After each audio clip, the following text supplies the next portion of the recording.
Today we will be graphing linear equations. And linear equations are straight lines, and that's what these are.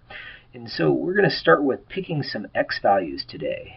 And so yesterday the x values were given to us, and we plugged in those x values, or our inputs, and into a function, or what we'll call an equation, and we came up with y values.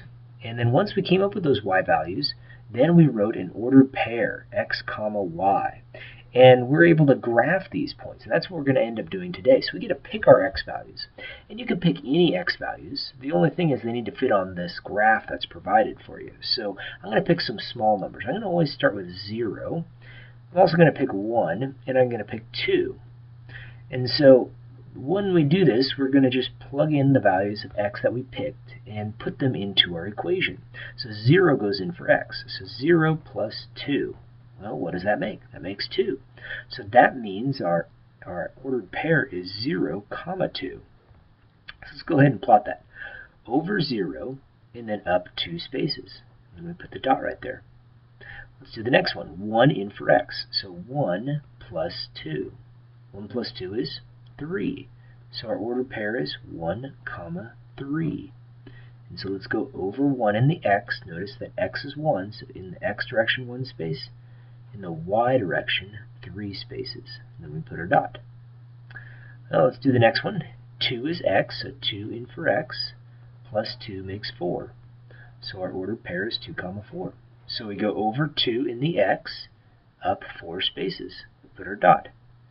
Now, we're going to draw a line, not a line segment. A line segment goes from point to point. Like that's a line segment. A line continues on forever in both directions. Up, in this case, down as well. So that is my line. Let's take a look at their next one here. This one's a little different because we have this minus sign in front of x. This means the opposite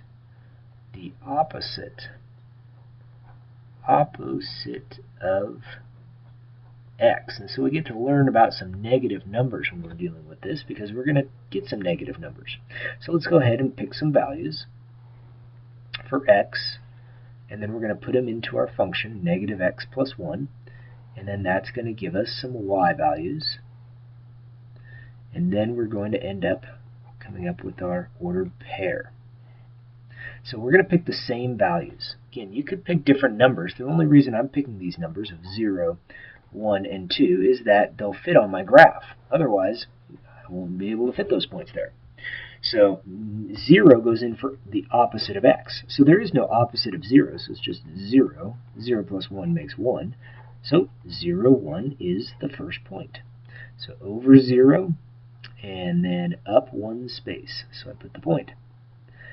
Now we're going to go over 1 space. Now remember, it's the opposite of x. So the opposite of 1 is negative 1. Negative 1 plus 1, well, these are opposite in sign. They're going to cancel out. They make 0. So when I go over 1 to the x direction, and I'm going to end up going up 0. So over 1, up 0. Here I've got 2 for my input, or my x value. So I'm taking the opposite of 2.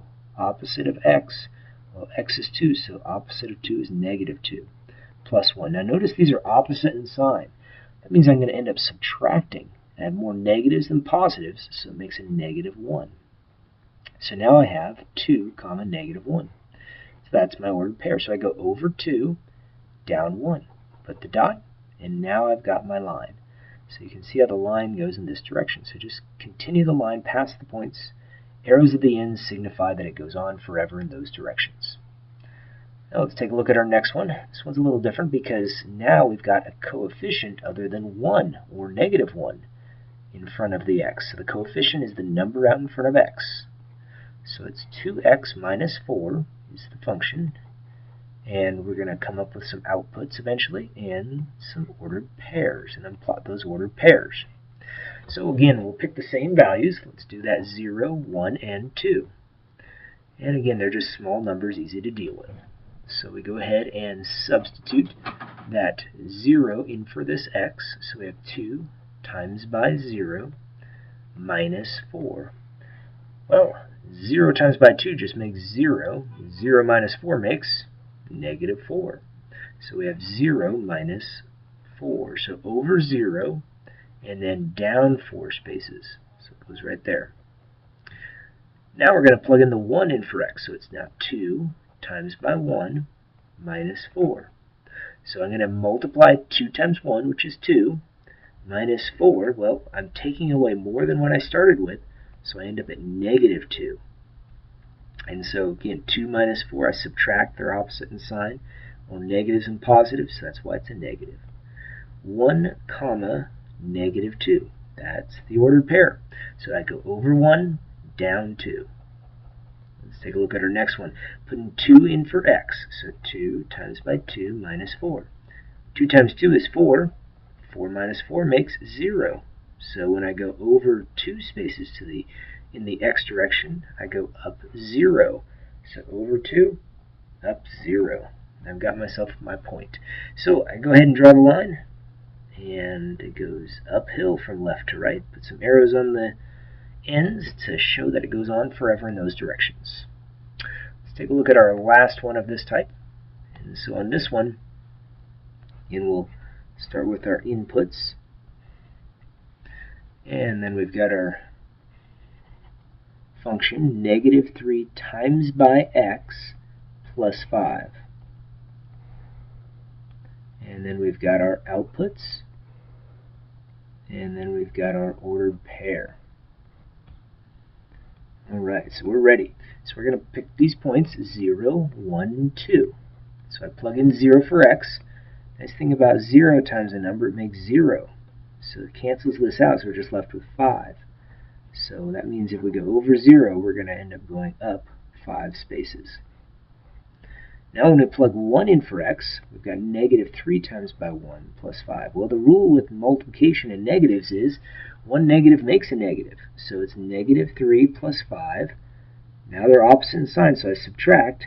I'm left with 2, positive 2. So it's 1 comma 2. Next one, plug in 2 for x. We've got negative 3 times by 2 plus 5. Again, they're opposite in sign. Opposite in sign means that we're going to end up multiplying and we end up having a negative number. So negative 6 plus 5. Negative 6 plus 5 makes negative 1. So there it is. 2 comma negative 1. Negative 1 because we have more negatives than positives. So let's go ahead and plot those points. 0, 5 over 0 and up 5 spaces. Puts me there. Over 1 in the x direction, up 2 in the y. Over 2 in the x direction, down 1. Over 2, down 1. And then we draw the line between those points. So those are the types of problems that we'll see on that part. Now we have another part, so let's take a look at that as well. And so we have this situation where it says as temperature increases, crickets chirp faster. When the first frost occurs, the chirping stops because the crickets are too cold to move. And we're going to use the thermometer, count how many times you hear a cricket chirp in 15 seconds. So that's what we're looking for here. That's the time per minute. So if we had 4 chirps, that would be 1 minute. Every 15 seconds we're supposed to look for that. We're supposed to count the number in 15 seconds. Anyhow, I've come up with this table here. So 0 chirps, that means it's 40 degrees outside. When there's 20 chirps, there's 45. It's 45 degrees, and so on. 40 chirps, there's 50 degrees. So what they want us to do is write an equation to match this. So what we're going to do is we've got this as our general equation. Y equals, and actually since we're dealing with different variables here, let's change that. So typically this is our x value, c is the x value, and our y value is t. So I'm going to write down, instead of y, I'm going to say t equals, and then typically we have a coefficient in front of our x term. And our x term is now c, and then we have plus a constant. And so these are the two parts we have to fill in. Sometimes we just have one of these. Sometimes we have both. We'll see what we have here. So let's go ahead, and the first thing I'm going to do is look for the 0. 0 for C. See, it'll cancel this out. If it cancels this C term out, that means the answer would be 40. So I'm going to put 40 in here, plus my C value, and I don't know what this number is yet, equals T. So I've already figured one number out. Now I just need to figure this one out. Now, what I'm going to do is see if this is it, just C plus 40. So what you do is you plug in 20 for C, and you see if it equals 45. 20 plus 40, no, that does not equal 45. So we need to try to get 45. So let's try doing something with this 20. Let's try multiplying it by a number. I need to make it smaller, because 20 plus 40 makes 60. Well, I need to make this number smaller. I just need to make this 5. How can I make this 5? What would I multiply by or divide 20 by to make 5? Well, 20 divided by 4 makes 5. So what I'm going to do is I'm going to multiply by 1/4. 1/4 times a number is actually dividing by 4. And so that's going to be it. See, 1/4 times by 20, that makes 5, plus 40 makes 45. So I got my number. I've got my answer. So I know that the equation is this. T equals 1/4 times by C plus 40. So now I've got my equation. Now all I have to do is plot the points. So now I'm going to take these values, 0, 40, and plot them. So over 0, up 40. Over 20, up 45. Over 40, up 50. And then 60 in the C direction, 55 in the T direction. So notice that's 55 there.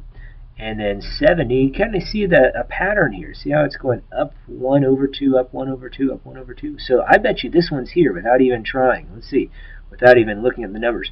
80, 60, yes, 80, 60, see? 80, and then up 60. So I bet you this next one's going to be right here. See, 165, let's see. 100 degrees, yes, 65 100 chirps, 65 degrees. So yes, that's right. So now what they want to do, so now we've graphed it. So let's go ahead and draw a line between these points here. So you can see there's consistent slope there. It starts here, so I didn't draw an arrow going down because it started at 40. Now it's at 0 chirps, and then it continues up. So use the graph to find the temperature after 30 chirps per minute. Well, 30 would be right here. So I go up until I hit it right there, and so it's right about there. So it's right in between 45 and 50. So right in between those numbers. So if I'm at 45, here's 50, so you just kind of work your way into the center. There's 46, 49, 47, 48, so it's right in between. So I would say 47.5 degrees Fahrenheit. That would be for 30 chirps. All right, those are the types of problems you're going to see on tonight's homework. Good luck.